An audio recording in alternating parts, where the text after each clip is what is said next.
Alu minglawa lu nusibare. Sero dine ma Ilupia lanca pu song chapi.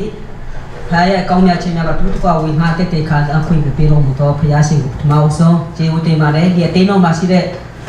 lu cini nya tu kwa di jauh sila to te ma te da lu po mare je ute jauh cuma pio che mare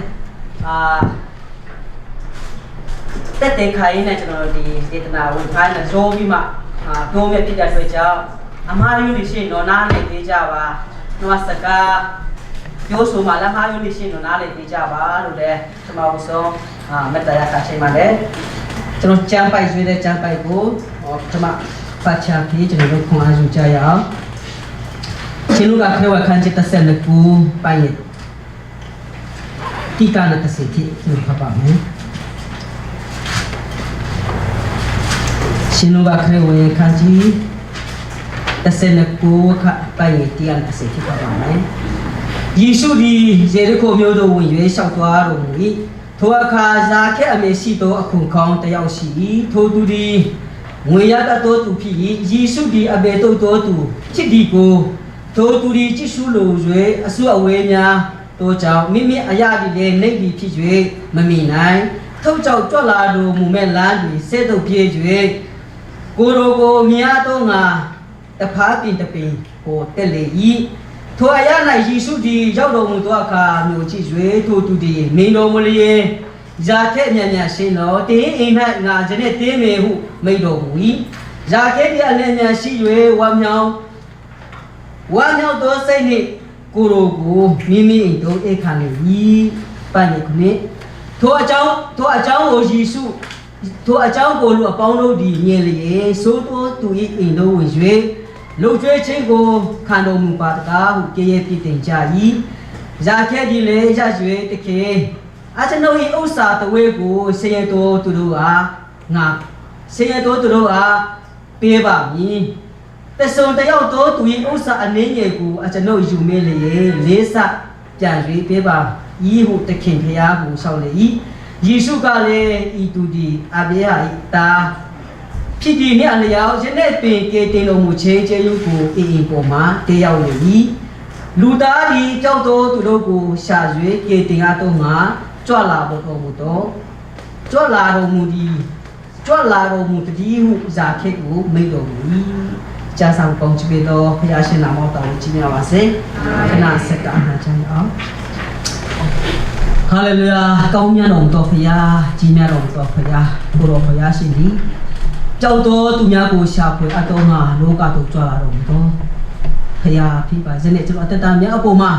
ကိုတော်ဖရာနဲ့လူရင်းမတော်ပါဖရာတခါလေကျွန်တော်ထင်ရဆိုင်မှာတွာလာလှူရှာတာပါသူတို့လည်းကိုဖရာရှိတဲ့မေတ္တာတရားရှင်လူကိုခေါ်တော်ဘုရားဒီနေ့ဒီစိတ်သက်နောက်တော့နေရနာဤကင်းနေရာမှာဤကဲ့သို့သော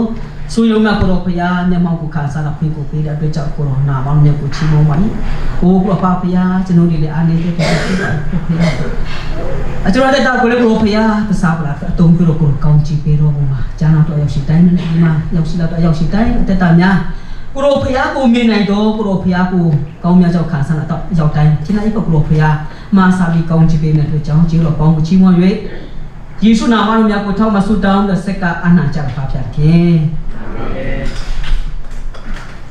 ဆိုတော့ဒီနေ့လေကျွန်မအောင်ဆုံး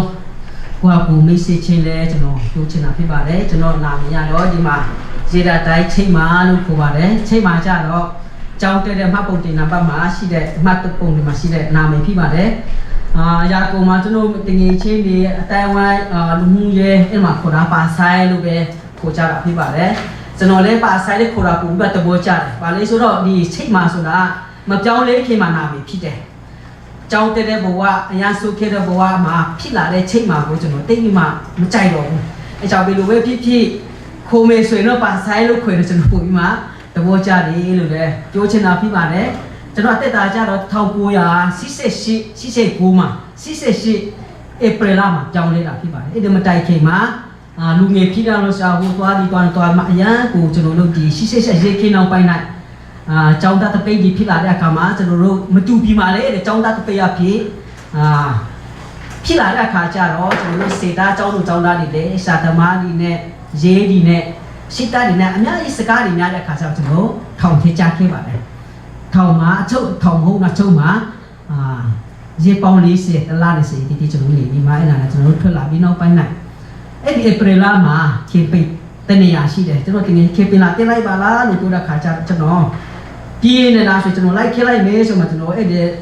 คู่เซ็กเคไปเล่าเรื่องยามันตัวราคาจะไอ้ปาสตากาอภิตยากูติงน้องอภิตยาตินาคาจะอภิตยาเจ้านี่พยานลูดาดีเย่เส้นโลนี่ลูดาดีอาเชนี่พี่เชนตยาเย่พยาเสียมันเราหยิบปัตตานีส่วนตัวราคามันไอ้ยันกูไอ้ปาสตากูจะน้องไม่จีเชนน้องจะช่วยมาเอจวบยามีลูตัวราคาจะจะรู้ที่นี่แต่ละเบบาเบไปขนาดเป็นนี่ไรวะโอ้ลูตัวราคาจะดูที่อย่างนี้มา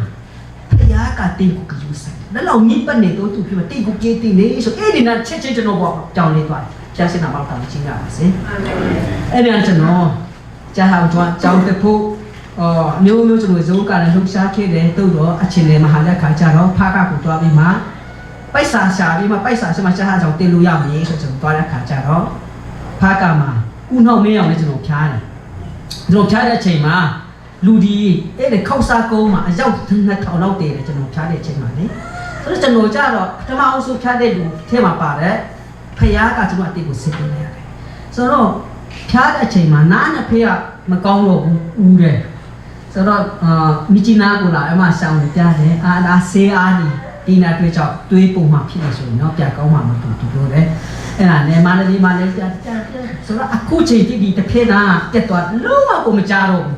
တစ်ဖက်နာနဲ့ပဲကျွန်တော်တုံးပြောနေတာဖြစ်ပါလေဒီခါလဲအခြေအနေကိုမတီးပြီးတော့မဟာတဲ့အခါမှာကျွန်တော်ကအရာစိတ်ကြီးတယ်လို့မာနာကြီးတယ်လေနောက်အဲ့ခေါ်ရင်လည်းပဲကျွန်တော်မကြောက်တာမဲ့အတန်ကိုကြားရင်လည်းပဲဘေးကလာတယ်ဆိုတော့မတီးဘူးနောက်ကနေနောက်လည်းကြီးနေမရှိတော့ခတ်တိနေသွားလိုက်တယ်ခေါ်လာတော့ကြားတယ်လူမမတွေ့တော့တာနောက်ဘေးကနေခေါ်လေလို့အတန်တော့ကြားတာမှလူကဘေးကအတန်ကျွန်တော်အခုမတီးတော့အဲ့လိုကရောက်ခဲ့လာတယ်တခါကျွန်တော်ပြောတယ်လက်ပြက်တဲ့လူကလက်ပြက်တော့လူကြီးကျတော့လက်ပြက်တယ်လို့တီးမျက်စိကနဲ့တော့သူကမျက်စိကနဲ့တီးတယ်ချက်ထောက်ပြက်လို့တီးတယ်ကျွန်တော်တို့နားမကောင်းတာတော့နားမလည်ပေးနိုင်ဒီမှာနရွေးကြီးရှိတော့ဒီလိုကောင်းတယ်လို့ထင်နေကြတယ်ဒါမဲ့ဒီလိုမျိုးဖရားကျွန်တော်ခံစားဖို့ဖြစ်တယ်အဲ့ဒါနဲ့ကျွန်တော်ဗာပဲကျွန်တော်ကြားကြောင်းဒီ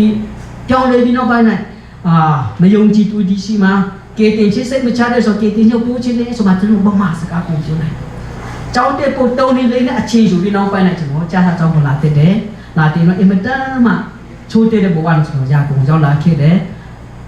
98 2000မှာ3နှစ်ကျွန်တော်ကြားကြောင်းတက်တယ်အဲ့ဒီ3နှစ်တက်နေတဲ့အချိန်မှာကျွန်တော်တငယ်ချင်းတွေကရွာကိုပြန်ကြတယ်မိမစီပြန်ကြတယ်ကျွန်တော်လည်းအိမ်မတက်မှပြန်ချင်းတာပေါ့ဒါမဲ့ကိုမခက်ခဲမှုရှိတဲ့ခါကျကျွန်တော်ရွာမပြန်နိုင်ဘူးစာကြီးလို့ကျွန်တော်တို့ဖောင်လာကြတော့စာကြီးဦးလည်းမကျင်းညာဖြစ်ပါတယ်နော်တီးတဲ့လူရှိကောင်းရှိကြပါနော်ဆိုတော့သူကနေရွာကိုမပြန်နိုင်ဘူးစခိုင်ပြည်နယ်ကိုတွားလိုက်ပါလားလို့ပြောတယ်ဟုတ်ကဲ့ကျွန်တော်စခိုင်ပြည်နယ်ကိုတွားမယ်ဆိုတော့99မှာကျွန်တော်တွားတယ်စခိုင်ပြည်နယ်တွားတဲ့ခါမှာကျွန်တော်ဗမာစကားပြောတော့မပြောတော့ဖယားကမကြည့်ကျွန်တော်အတုံးပြုချင်လို့စခိုင်ပြည်ရောက်မှကျွန်တော်သိတာစခိုင်ပြောက်ကသူများအလုပ်ကူတွေကူနေတောင်းရလေးခုတ်တယ်တောင်းတယ်စပါးတွေတိမ်ပေးလိုက်တဲ့လူကူနဲ့ခါကြတော့အခုလုံရောက်ရှာပါလို့ဆိုရင်ကျွန်တော်ကတူကအားမကြည်နေတဲ့ကျွန်တော်တို့တာသနာအတွက်ပေးစားခဲ့တဲ့တူဖြစ်ပါတယ်လို့ကိုယ်ကပြပါတယ်အဲ့ဒါလို့အတင်းတော့လုံးမှကျွန်တော်ရောက်တဲ့အခါမှာအင်က9အိမ်ရှိတယ်လူဦးရေက29ယောက်ရှိတယ်ကလေးနဲ့ဆိုတော့30ကျော်တယ်အများကြီးဆိုအဲ့ဒီနေရာကျွန်တော်ရောက်တဲ့အခါမှာတနေ့ထဲနဲ့ပြောင်းဒီမှာ4ညအိတ်တယ်4ညအိတ်တော့ကျွန်တော်မာစကားပြောတော့ကပြလာတယ်ခြေရဆို4ညလာမင်းကြီးလာဆိုတဲ့ချင်းကြီးဆိုကပဲလာခါချာလူဒီကဝိုင်းဦးမင်းမညနေပိုင်းဆိုတော့သူတို့တောင်းရတော့ခုနလာရင်တော့ဝါအချုပ်နေတာရွာလေမှာဝါကိုလည်းကျွန်တော်မီးထွန်းလိုက်တယ်အဲ့လိုမကပြတယ်ယေရှုအကြောင်းကိုပြောလိုက်တယ်သူတို့4ညဖြစ်တဲ့အခါမှာလို့သူတို့ရတယ်ဘာသာကျွန်တော်တို့ဒီယေရှုကိုလက်ခံအကုန်လုံးဆိုမှကျွန်တော်နာမည်ရှိယူက29ရောက်လောက်သူတို့ကအားနဲ့ဒီတက်တောင်ဆိုရင်ကားလေးတော့မှတနင်္လာရီရောက်ကျတော့မောင်းလေးလာဖြစ်တယ်ဒါပေမဲ့ကျွန်တော်အဲ့ဒီနာမည်ကိုရေးပြီးမှကျွန်တော်ကြိုးပိုးကြီးထဲမှာထဲပြီးမှကျွန်တော်ဖြတ်လာနေလာတဲ့ခါအဲ့ဒီတော့ကကျွန်တော်ခံစားချင်တာအခုပေးနေရမှာထိုက်ဆောင်အဲ့ဒီနာမည်ရှိကိုကျွန်တော်ကြိုးပိုးကြီးထဲမှာထားမှလာတဲ့အခါအရေးကိုအင်မတန်နှံခံစားโอ้เอ้นี่နောက်ပိုင်းအော်ဖယားလို့လာဒီလိုပါလားဒီလိုခါကူမှစီးချင်းဖြစ်ချင်းကျွန်တော်မသိတော့ဘူးဖယားရဲ့ကောင်းမြတ်ချင်းကျွန်တော်ခါအော်ဒီလိုပါလားအဲ့ဒါနဲ့ကျွန်တော်တဖြည်းဖြည်းကောင်းချင်းလို့ခါစားလာတယ်ဖယားဒီတေးချင်းကိုလည်းခါစားလာတယ်အဲ့ဒါနဲ့စခိုင်ပြီးနေ สวยเนาะดีนี่เลยจะหลุดนักเข้าตัวได้เลยดีอาทิตย์เนาะCMC เลยจะใครเป็นมาตาตนาลูกนี่จะหนุนใจโอ้จะหนุนลูกนี่เนี่ยเพื่อจะหนุนเอ๊ะมาแต่ยากว่าจะหนุนอายาเบแต่ชาเลยอ่ะเทปูบีก้อนอ่ะโบพยาตีสิเบเดเนี่ยลูกจะหนุนอยู่ซะเลยจนดีเนี่ยมาโกแต่ยาวเลยลูกยาสิตโลน่าพิจารณาเลยสิจ้ามาสำหรับเอ๊ะดีเนี่ยมาดีเนี่ยจะหนุนนักเข้าตีตัวละตาขาจ้าเราแต่เก๋ที่กูเว้ยอาโยเนี่ยสุดาดีมาคุยได้เนี่ยโอ้ดีเพอสุดโซยุ่งเนี่ยพี่เอ๊ะลูกพี่รักขาจ้าเราเชนี่เนี่ยเนี่ยสัตว์เชนี่ลองตูเชนี่อสุเชนี่ส่วนมาโยเดเนี่ยพี่เด้เนื้อปูมาจ้าเราจะนู้จะขายในประมาณนั้นนะแม่เนี่ยเพลย์จวบเต้ๆส่วนอากงลูกจะนู้เชนี่ไหมเอ๊ะลูกพี่รักขามาจะนู้ตัวได้ขาแต่เก๋ที่เก๋บอกเนี่ยโอ้เป้มาอากูจะเนี่ยวิ่งไม่เนี่ยเช่นกันพี่ลูกนี่พยานี่สายงาจ้าเนี่ยนายงาจ้าพี่โดนแล้วก็อากูจะนู้จีดอาชามาเอ้ยเดี๋ยวส่วนจีจะนู้อาตูจะนู้ก็เจ้าเลยเนี่ยลูกดีอากูรักตัวโยนเต้เนี่ยลูกดีชิเนี่ยအဲ့လိုဖြစ်လာတဲ့အခါအိုးတို့ဒီကျွန်တော်တို့ဘုရားမှာဖျားလို့လေဆိုမှဖြစ်ပေမဲ့လည်းလုံတယ်လို့ဒီမတောင်းမှနေအဲ့ဒါကြောင့်ဒီနေ့ကျွန်တော်တို့လုံနေတဲ့နေရာကဖျားအချင်းနဲ့မဟုတ်ဘူးဗျာကောင်းချီးပေးနေတယ်ဆိုမှတို့ချင်းမှလည်းအဲ့ဒီနေရာမှာကျွန်တော်တို့ဒီလုံတဲ့အခါမှာထူးထူးဆန်းဆန်းဖျားကဘုရားထင်ရှားလာပါလေဆိုရင်တော့ဧပြီလမှာသူတို့လုံသားတွေကိုကိုယ်နဲ့ညောင်ပြင်ကြီးရှိတယ်အဲ့ဒီညောင်ပြင်ကြီးတို့သွားတဲ့အခါမှာအဲ့တော့မှာไปสานิกัดเด้นอกมาสวยยาวเสกุลินตัดกันเอ๊ะมันก้าวไปตัวล้างครีมมันชอบบู๊ใช่เราก็กันเนี่ยส่วนตัวนู้นกูรู้เล็กขนาดนี้ฉันชาดีที่เป็นเจ้าชีวิตจะรู้สู้ต้องนะค่ะเล่มาแต่บูโม่เล่มาอยู่ว้าวเอ๊ะดีเอเปรล่ามันเอ๊ะดีกูเล่ใช่ไหมเอ๊ะดียาวเป็นเจ้าชีวิตตัวเป็นเลี้ยงตัวส่วนเราตะการดีอ่ะมองนี่สุดาครับยากูมาจุดตาตนาลุดาสุดาครับตัวတို့ရဲ့လူမျိုးနဲ့အဆက်တာကျွန်တော်တို့ထမြင့်တယ်။ဟုတ်ပြအဲ့လိုမျိုးမဟုတ်ဘူး။အေးမတားမအဝတ်စားလဲချုံချတယ်လို့နောက်မနေရေးစားပြောလို့ဆိုပညာရေးလူမျိုးအားလုံးကချုံချတဲ့နေရာဖြစ်တယ်။အဲ့ဒါကြောင့်ဟိုပြမှာလဲအမတားမပြတင်းတော့လုံနေလေဆိုကြားတဲ့အခါကျတော့အမတားမကျွန်တော်တို့ခေါ်ရဆက်ဖြစ်ပါလေ။ဆိုတော့ကျွန်တော်ကြတော့ကလေးတောင်းရှိပြီမိန်းကလေးတွေကခုရကုန်းမှာဒီကုံမျိုးတဲ့စစ်ပိုင်းမျိုးနဲ့156ရောက်ွယ်မှာဒီဇာကုံမျိုးမေပုံကိုကျွန်တော်ကြည့်တဲ့အခါမှာကြည့်လေဆိုရင်အခုပုံထဲမှာကြည့်ဆိုတာအဲ့ဒီမျိုးတိကတရားကွက်ကနဲ့156ဖြစ်ရှိတယ်ဆိုအဲ့ဒီ156ရောက်အဆုံးမှာကျွန်တော်နေတာဖြစ်ပါတယ်အဲ့ဒါမှညာ19နှစ်ရှိပါပြီဖြစ်ပါတယ်နောက်တော့ကျုပ်တို့မှကြာဝဲမတာရပြလိုက်ပါဦးကျေးဇူးနဲ့လေးကိုတိလိုက်ရအဲ့ဒီကြာဝဲကထူးထူးခြားခြားဒီနေ့ဒီမှာကျွန်တော်လွတ်လိုက်လာတာ။ तू ကချိန်မဗမာရှိမကွေးနဲ့တောင်ထွေးချင်းကြားမှာရီးတာကျေးဝါဆိုတာရှိတယ်။အဲ့ဒီမှာသူ့အဖိုးလည်းကျွန်တော်နှင်းချင်းပေးလိုက်တယ်။အဖွာလည်းနှင်းချင်းပေးလိုက်တယ်။အဖေအမေအကုန်လုံးကကျွန်တော်နှင်းချင်းပေးတဲ့မိသားစုဖြစ်ပါတယ်။ကျောင်းလည်းလာကြပြီ။အခုလည်းလုံခဲ့တော့6လမှာဒီကိုရီးယားမှာလုပ်နေဆိုမှကိုရီးယားဗီဇာလေးကိုအလုပ်ပို့စာပို့ရပြီးမှအခုဒီမှာအလုပ်လုပ်တာဖြစ်ပါတယ်ဆိုတော့ဒီမှာချီကိုယူကိုမောင်မားလေးလဲသူ့ကကျွန်တော်ချင်းလို့မဟုတ်ပါနော်တဲ့ဗမာကူမမြန်မာနိုင်ငံအလီပိုင်းမှာရှိတဲ့ဗမာမျိုးရှိဖြစ်တယ်ဆိုတော့သူကဖျားရဲ့အတန်ကိုကြားလိုက်တဲ့ညကိုရှားချောင်ဆိုလို့လိုက်သွားနေရတာသူကလှုပ်တဲ့နေရာနဲ့ဒီကိုလာတာဘယ်လောက်ကြာလဲဆိုရင်တော့4နိုင်တော့မကောက်နော်အဲ့လောက်ထိကြာတယ်လို့ပြောတယ်สถาการแต่บาสการสถานเรานักข่าวมาရှိလာတယ်လူငယ်လေးဖြစ်ပါတယ်ကျေဦးတွေမှာဒီလူတွေကိုလည်းဆူတောင်းပြီးတတိရပေးကြပါလို့လည်းမေတ္တာရက်ခါချင်းပါလေဆိုတော့ဒီကျွန်တော်ဒီစားဖြစ်အကြောင်းကိုဘာဖြစ်လို့ရွေးလိုက်ရလဲဆိုတော့ကျွန်တော်နဲ့တရားသူဖြစ်နေလို့ကျွန်တော်ယူဆတယ်ကိုလည်းအကြောင်းကြီးကျွန်တော်ဟိုးနေပြီဆိုရင်ကိုလည်းကအရာကြီးထောင်မိုးဆိုတော့ကျွန်တော်ဘဝကဒီလိုမျိုးမဟုတ်တော့ပူလေးဆိုတော့တခါတလေကျွန်တော်တငယ်ချင်းနဲ့ရှာနေတော့လည်းမောက်မလို့ဝေးပြေးချလိုက်တယ်ဆိုတော့မလုပ်ပါနဲ့ကျွန်တော်ကဒီရေဒီမိပါမဝလို့မရဘူးလောက်ချင်တယ်ကျွန်တော်ကချုပ်ခံရလောက်လို့မရဘူးတော့အင်ဂျင်လေးထိုးနေလိုက်ကောင်ပါမလို့မရဘူးဒါပေမဲ့ကျွန်တော်တို့ကပုံစံမကြတဲ့လူတွေဖြစ်လာတယ်အဲ့ဒါကြောင့်မလုပ်ပါနဲ့လို့ပြောတယ်ကျွန်တော်ဒီစားခေအကြောင်းကိုကျွန်တော်ဟုတ်ကဲ့ရောက်တဲ့နေရာတိုင်းမှာတက်တေခိုင်းနေကျွန်တော်ပြောနေတာဖြစ်ပါတယ်ဆိုတော့ဒီနေ့လေ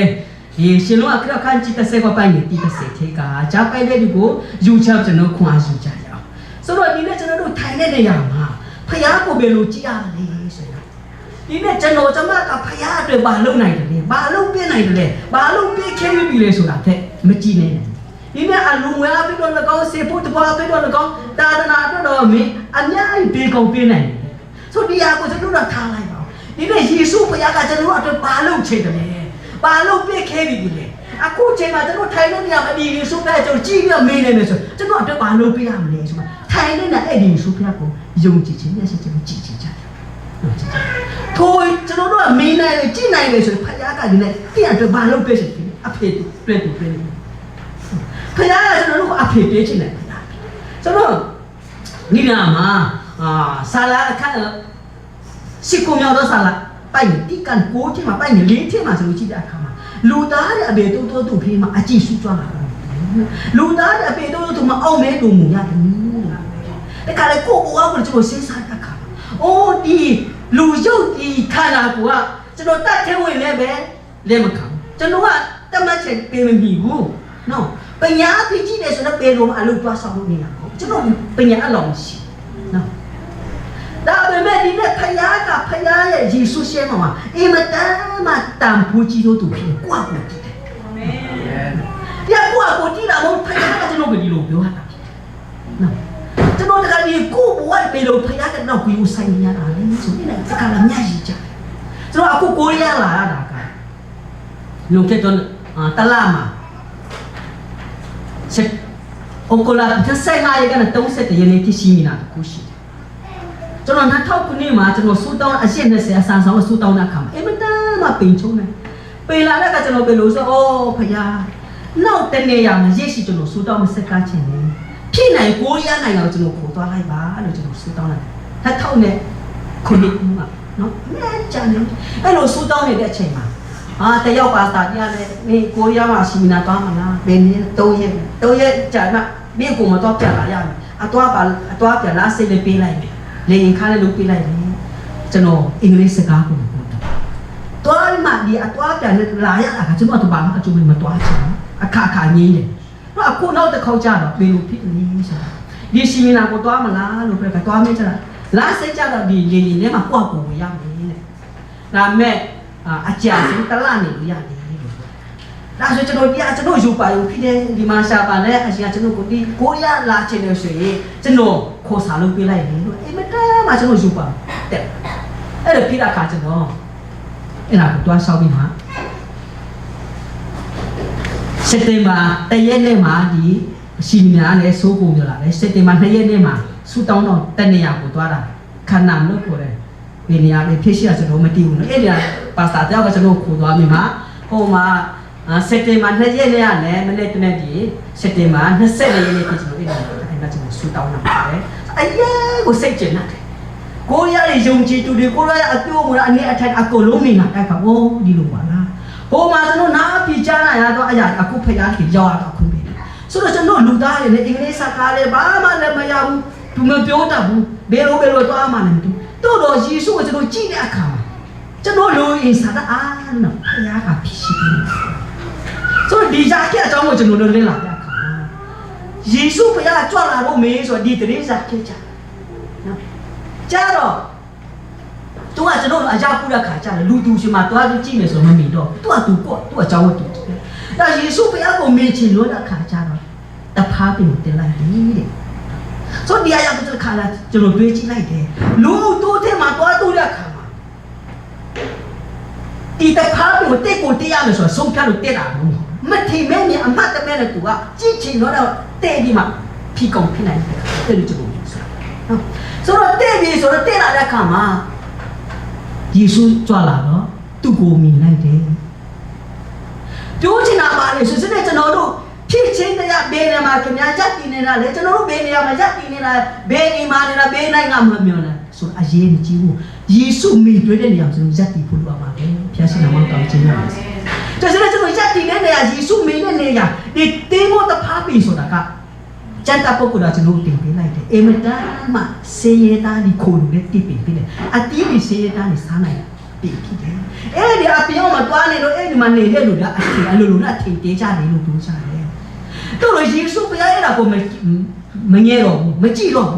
เอาไปดีมาเต้นโลเยซูมันไม่ยาหรอกเอ๊ะเยซูไม่พอสเต้กูเตยามันดูสิพะละ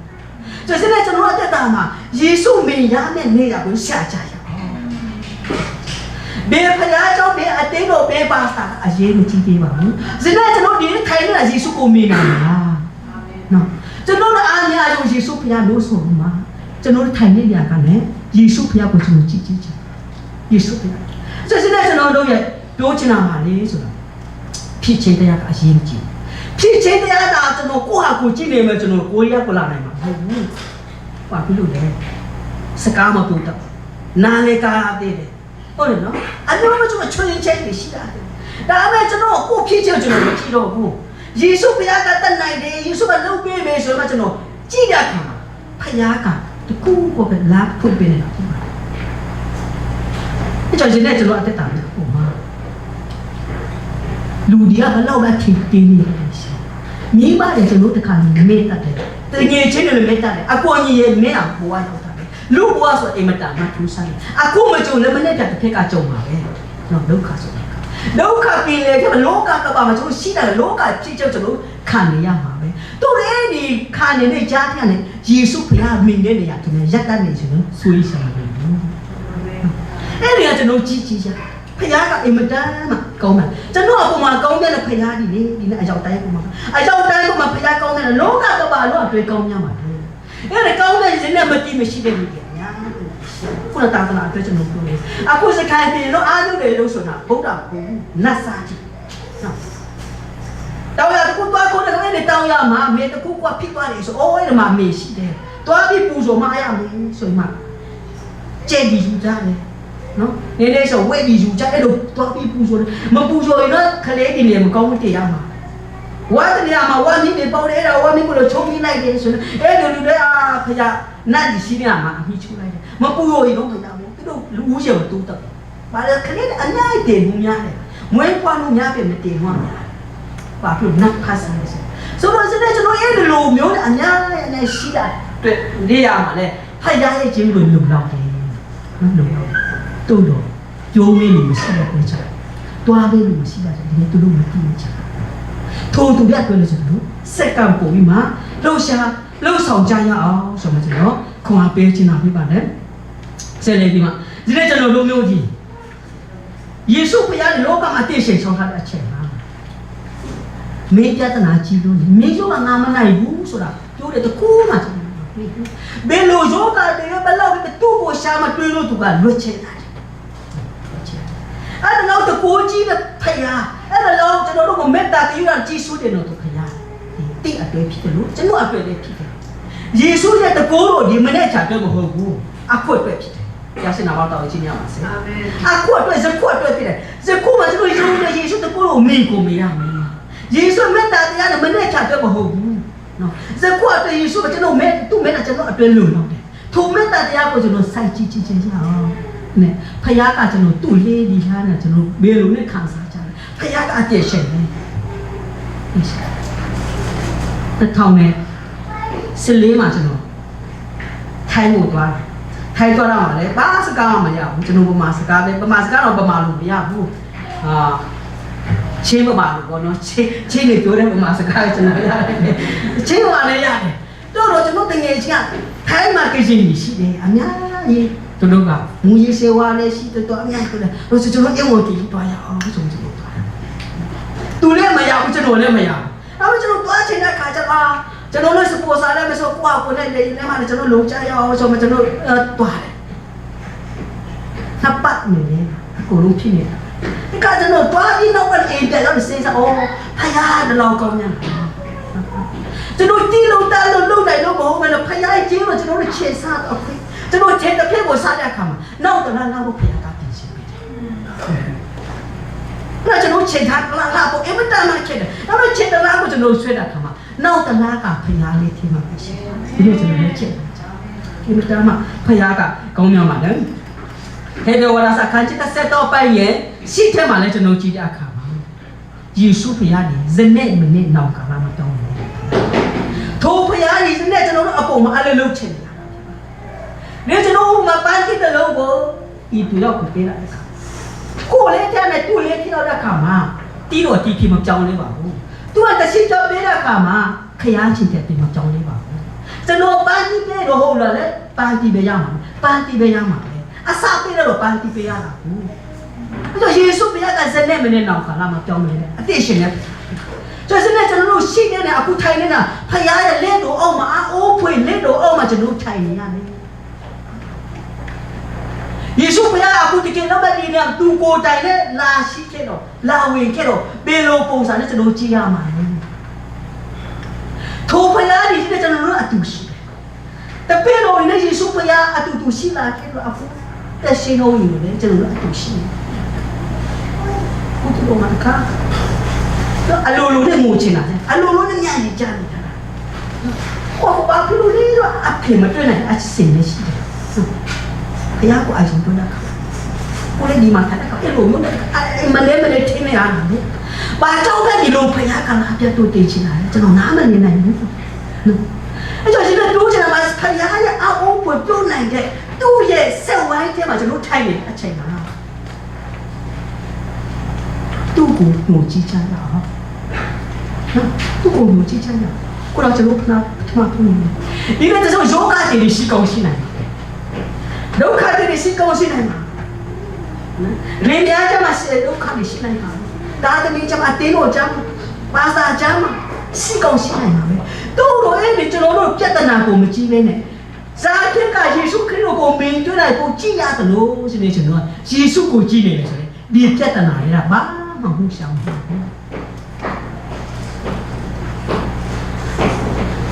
ယေရှုဘုရားကဇာတိရှိရောက်တဲ့ခါကျတော့ဒီတိုင်းထားတာမဟုတ်ဘူးဇာတိရှိခေလို့ဘုရားကလူနဲ့တွေ့တဲ့ခါတိုင်းကျွန်တော်ကြည့်တာကနာနေနဲ့ခုန်နေရတာနော်ဒါကျွန်တော်နာမည်မသိတဲ့ခါကျတော့အမျိုးမျိုးဟိုတကယ်ချင်းမမဆိုတော့ဟိတ်ကောင်ပဲအများပြောကြတာနော်ဟိတ်ကောင်အမျိုးမျိုးလိုပဲပြောကြတယ်တို့ယေရှုဘုရားကလို့လူတိုင်းနာနေနဲ့တည်တယ်နော်ဟိုတော့မဟုတ်တဲ့ကျွန်တော်ကြည့်တဲ့အခါယေရှုကိုလည်းတိုင်းအခုလည်းဒီတိုင်းကျွန်တော်ဒီညမှာတယောက်နာနေတည်တယ်တို့ယေရှုဘုရားအကုန်လုံးနာနေတည်တယ်အကုန်လုံးယေရှုဘုရားခေါ်တယ်ဘယ်သူဘယ်ခေါ်တယ်ခေါ်တော့ဒီဇာတိရှိခဲလို့ဇာတိခေါ်တဲ့အခါမှာဇာတိကရှိမှယေရှုဘုရားပြန်သွားတာမဟုတ်ဘူးနော်ကဲဇနေညာတဲ့အင်နာတူရှိနေတယ်။ကျရှင်နာမတော်ကြီးကြီးနာပါစေ။အာမင်။တဲ့မှာငါတဲ့နေနေဆိုတာဒီမတမ်းမှကျွန်တော်ခေါ်ပါရတယ်။ကျွန်တော်တို့နှလုံးသားမှာယေရှုဘုရားကလက်မဲ့ခါမတူကိုမိတ်တရားမဖွင့်ဖို့ဘုရားကလူကိုချစ်တာဆိုတာဘာဖြစ်လို့ချစ်ရတာလဲ။ကျွန်တော်ပြောချင်နော်။သူ့ကိုဖာစင်းလာရပြီ။ဖာစင်းလာဟုတ်ပြီ။ကြည့်ဟုတ်တယ်သူ့ဖာစင်းလာ။အမေရိကဒီယေရှုဘုရားအသေးစင်တဲ့ဘုရားကကျွန်တော်တို့ကအတူနေချင်တယ်။လူတယောက်ကိုကျွန်တော်ချစ်နေဆိုပြီးမှသူနဲ့အတူမနေဘူးဆိုရင်ချစ်ရတာပါဖြစ်သွားမှာ။ကျွန်တော်အိမ်ထောင်မကြခင်မှာကျွန်တော်မိမနဲ့ချစ်လာတယ်။မိမပြပြစားမာနကြည့်ကြတော့သွားပြောတာရှင်မပြေဘူး။အဲ့ဒါခါပြောတာရှင်မကြတယ်ကျွန်တော်မနေဘူး။သူ့နဲ့ကျွန်တော်အိမ်လေးပဲနှလုံးသားမအောင်အိမ်လေးကပေါ်တယ်အိုးအဲ့ဒါလေးပေါ်နေတာသူ့မမင်းနာကားနိုင်မှာလက်ခံတယ်ကျွန်တော်အရန်ကိုပြိုဆွဲတယ်လက်ခံပြီးဆိုကျွန်တော်ဒီတိုင်းမနေဘူးသူ့နဲ့အတူနေဖို့ကျွန်တော်ကနောက်ဆက်တဲ့မေတ္တာတရားအချစ်ရဲ့နဲ့အရာအများရှိထိုနည်းသူကဖယားကကျွန်တော်ကိုချစ်ရတာကပါလေသူနဲ့ကျွန်တော်တို့အတူနေချင်တယ်ထိုဖယားကကျွန်တော်မိသားစုမှာနေချင်ကျွန်တော်တို့ဘဝမှာအတူပူပေါင်းမနေချင်တယ်ကျွန်တော်ရဲ့အထင်းမှာနေချင်ကျွန်တော်ဘဝတခုနဲ့သူနဲ့အတူလုံချင်တယ်ကျွန်တော်တွားနေတယ်ရှိတယ်နဲ့ကျွန်တော်တယောက်ဖြစ်နေတာမဟုတ်ကျွန်တော်တွားတဲ့အလုံးလုံးနေရတာမဟုတ်ဘူးယေရှုကျွန်တော်အတူလုံနေရတာဘာလဲကြခန်းချီ3ပိုင်းနဲ့10ထဲမှာကျွန်တော်ကြည့်တာငါဒီတစ်ခါရှင်းမှာတကားဆက်မှာရလေခေါင်းနေပါလေနော်ခေါင်းတော့တွားဆိုတော့တခါလေကိုအဲ့တဲ့တယောက်ကကိုအိမ်ကိုလာပြီးတော့တခါလာခေါ်ဟုတ်ကဲ့လာခိုင်းတော့လက်ခါလိုက်ပြီခဏထိုင်ပါဦးနော်ကလေးကြီးအတွက်ခမင်းချလိုက်ခဏအောင်ကလေးကြီးခမင်းပို့လိုက်ခဏနေရနေစအဲ့ဒီတိုင်း แต่ไทยแค่เนี่ยมันเดียบาพี่ตัวมันวิ่งโน่วิ่งเลยนั่นเนี่ยตู้ขาจูสูเช็คไปชิบูส่วนนี้เนี่ยแต่สิ่งโน่วิ่งเราก็เสียมันน่าสิ่งนี้แต่ขาเลยจะโน่นเลยยิสุคริสต์ก็เลี้ยข้าไปตู้กูเนี่ยมันปูปองเลยกูรู้ชินะไปตัวพี่เลยกูเลี้ยชาไปตัวพี่เลยตูเนี่ยไม่นี่เนี่ยพยายามจะรู้ชินะตูเนี่ยจะรู้ว่าตูปูปองเสียจ้ะก้าวขึ้นเนี่ยจีพันสิเนี่ยพยายามนี่เนี่ยอาทิตย์มาบ้าสิเนี่ยดูดีมันที่ไหนจ้านี่ปีเลยเที่ยวมาบ้าสิเนี่ยมันที่ไหนจ้ากระบาไม่เอามานี่อาจารย์ข้าเต้งอกผ่านสิเนี่ยพยายามจะเนี่ยกระบาลูกกระมาตีปองตามปองชอบทองไอ้เราเที่ยวมาตีเนี่ยตูเนี่ยตูมาตูเบลล์สิจะเนี่ยจะโดนดีมาป่าใส่เนี่ยตูเนี่ยดูเบลล์เนี่ยสิมาเนี่ยกระบาดีเดียว所以现在这个那个你的要听的老突突杀杀的拍牙嘎拍的拍牙嘎哎么那么就弄过去噻，国家的人家的不少呢，是喏，你呢，艺术拍牙嘎，牙听的对了的，给啥比较了？现在给你们拿的了，路里阿几了，好吧，没没家几把啦，所多的啦，都没钱啊，都没没。nấu cái má cha sao bị ngài đi châu tố tụi nhau kỳ tiền không làm đâu cả số tố tụi nhau kỳ tiền không làm cho sau đó đi ra khi là tụi ấy khả chơi mấy là khả má tụi ở đây đã gặp đi đồ cho nên qua cái đấy sẽ lấy đi cha sao thế mà tụi ở đây đã gặp cho nên là khả má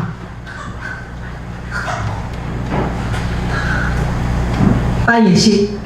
giá cái gì này giá này gì,แต่แค่อาจจะน้อยอุตสาหตัวเวกุเซ่ตัวตัวละงาดีไปแต่ส่วนตัวตัวอุตสาหอันนี้เนี่ยกูอาจจะน้อยอยู่เงี้ยลิซ่าเปลี่ยนดีไปพยาที่กูชอบเนี่ยเนี่ยเจ้าเนี่ยเชื่อแต่นะเจ้าเนี่ยตัวนี้giáแค่แล้วgiáแค่เจ้าเนี่ยนะครับโอ้จะน้อยดีเสียดายเลยกับมันลงไม่แค่ที่อาลูกลิซ่าจะชอบให้所以现在这种教你来看嘛，路带那样，得得些，得得些。有时候不要把路卡都做来看嘛，他妈的，得要脑袋要加，脑袋嘛，得高些，高些。这路过嘛嘞，俺呀，一路路来看，พยายามแต่过啊，这路过比对啦，พยายาม过拦着，都是阿弥阿弥达这路嘛喽，这路没嘛嘛，俺呀，一谁都得的，可怜你嘛谁都得的，路不谁都的，喏。เราพูดเราใส่ตูตละไอ้ยากูมันตูนี่ละอันนี้ตูกันเถอะตูเราดีนะพยานเนี่ยที่หลังได้คำแต่การใส่ตูเปลี่ยนเลยเด้มันเนี่ยจะโอ้ดีเลยรู้นะพยานเราทำได้โซ่ขาดได้แต่นี่มาชิดาเถอะแต่นี่กูเศร้ากูมีใครมาบ้างแต่นี่มาเถอะไม่มาจะโน้จ้ามาเลี้ยงกูมีใครมาบ้างบางทีเราอเมริกาหนาวใจหนาวใจอะเชื่อไม่สิแค่หรอดีแต่กูดีအတီးအမွှားနဲ့ပြဿနာကျွန်တော်လိမရရဖြစ်နိုင်တယ်။ကိုယ်ကအဖြစ်ဖြစ်နိုင်တယ်။တို့ကျွန်တော်နောက်တကြတဲ့ခါမှာတရားကတဖြည်းဖြည်းနဲ့ဘာကြောင့်နင်းနေတာလဲ။နောက်တကြ။နောက်တကြ။ကျစတဲ့ကျွန်တော်အသက်တာမှာဒီစားခဲလဲနောက်တရတဲ့အခါမှာဆေးရတာတူလို့ဆေးရတူကိုတဝက်ပြန်ပေးလိုက်ရင်လို့ပြော။ယူမင်းကလေးစားပြန်ယူလိုက်နေ။ကျတဲ့ကျွန်တော်အသက်တာမှာลุงแค่ต้องอัตตามาเป็นลุงเอชิลาแค่เนี่ยจะลุงมาตีตัวเราเนี่ยยิสุเนี่ยจะแค่ด้วยล่ะนะครับมันลูกตัวอัตตาก็ลูกมาเจ้าดีตัวเลยเสร็จแล้วอัตตามาเนี่ยเจ้าเลยเชื่อพยาดีนะลูกอันนี้เลยสมมาโจชนะพี่มาเนี่ยเราไม่รู้เดี๋ยวนี้เนี่ยเลยสิ่งที่ว่าโจชนะนะสิ่งว่าคราคันจีแต่เสร็จที่ตัวเนี่ยมาคุคราคันจีแต่เสร็จชอบที่อากูที่ตาตนาจนโน้นเลยอัตตามาเนี่ยจะหาที่ကျွန်တော်ခွန်အားယူကြရအောင်ဒီနေရာမှာယေရှုဖခင်ကသူ့ရဲ့တရားနဲ့အချိန်ကိုပြောနေတာစိတ်ဓာတ်ထားတဲ့အချိန်ကိုပြောနေတာကြိုးရနေပြီငါကြီးအတေခါပဲတာကလည်းစိတ်ဓာတ်ထားမကြိုးရနေတဲ့အချိန်မှာမာရီဘေတရီရွာသားမာရီကသူ့ရဲ့ရှီမွေးကိုယူမှသူ့ရဲ့ခြေပွားမှာခွေးမှသူ့ကိုလေးနာစပင်းနဲ့တော့ဒီမာပုတဆက်ချောက်တိထဲမှာတိရတယ်ကျွန်တော်ကြည့်လိုက်တဲ့အခါမာကဒလာမာရီနဲ့သူ့အမေမာရီဒီကလည်း耶稣啊老个是每个灵波水嘛都为嘛我帮你呀他妈的人嘛都年年的多都耶稣不要个谁的表现那把哩说的是呢啊亏高心的钱嘛啊亏高用这股呀用到不了嘛没有不水了就那个看你啊亏罗马的就脑袋呀那个那看的嘛我话都啊怕死了没呀的哈是的အဲ့ဒါကြောင့်ね